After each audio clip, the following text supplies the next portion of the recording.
कोई हस्तक्षेप नहीं करता है। वहाँ वकील और दोनों पक्ष लड़ता है। जो फैसला आता है उसको सबको मानना पड़ता है। अदालत चूंकि सर्वोपरि है।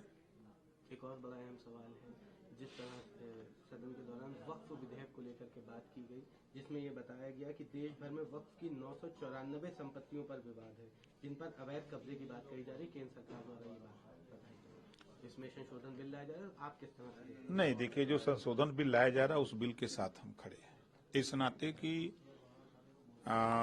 वक्फ बोर्ड की कुछ नियमावली में संशोधन की जरूरत है।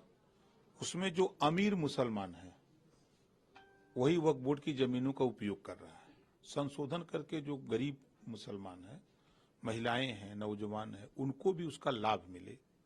किसी की जमीन को वो कह दें कि ये वक्फ बोर्ड की जमीन है, फिर नोटिस दे दें कि इसको खाली कराइए।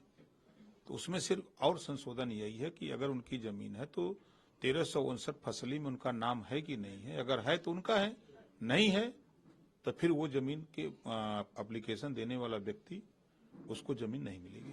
विवाद लेकिन बड़ा गहरा रहा है। कोई विवाद नहीं। देखिए, विवाद वो लोग कर रहे हैं जो वक्फ बोर्ड की जमीनों का लाभ ले रहे हैं, बेच करके जो है रुपया कमा रहे हैं, वही लोग विवाद कर रहे हैं। मुस्लिम धर्मगुरु भी इसका नहीं, वो मुस्लिम धर्मगुरु को सही जानकारी नहीं। हमारे यहाँ कोई दिन ऐसा नहीं है कि 10, 15, 20, 25 तक मुकदमे दरखास्त आते हैं। यही आप लखनऊ में देखिए, जो कब्रिस्तान है 5-5 लाख रुपया ले लेके जमीन दे रहे हैं। एक तमाशा मचाए हैं। इसी नाते वो जमीन है, उसी नाते वो मालिक बने हुए हैं। आके हमारे यहाँ शिकायत करते हैं, साहब की हमारी लाश पड़ी, हमसे 5 लाख मांगा जा रहा है। कहां से गरीब बेचारा देगा? उसमें संशोधन होना चाहिए कि जब वहां जमीन अगर दफनाने के लिए बनी है, कब्रिस्तान है, तो कब्रिस्तान में दफनाया जाए, ठीक है।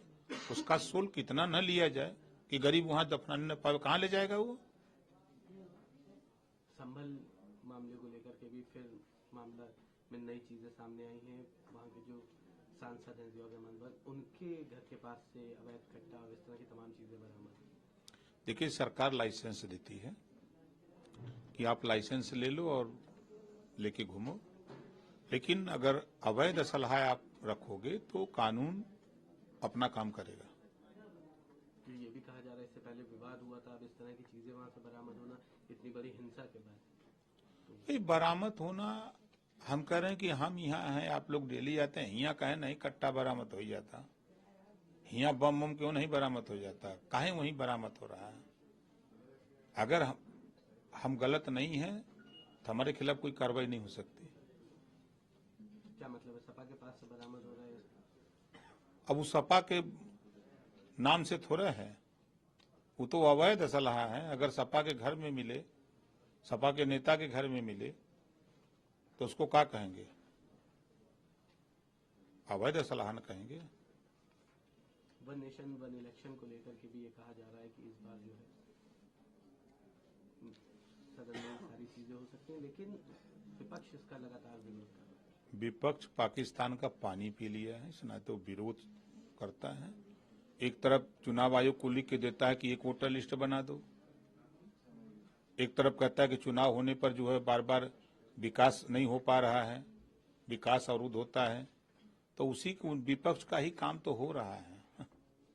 तो ये वन नेशन वन इलेक्शन जो विपक्ष कह रहा है, ये इसलिए क्योंकि पाकिस्तान का पानी पी लिया है। एकदम।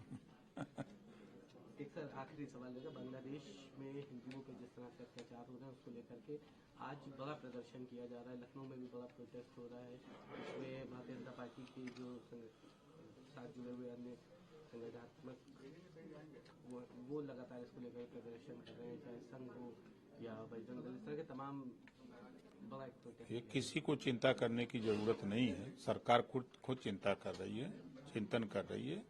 सरकार के तरफ से विदेश मंत्री जो है खुद गए हुए हैं बांग्लादेश, और वहां जाकर के वहां के प्रधानमंत्री से बात कर रहे हैं कि राजा सबका होता है, राजा पूरे देश को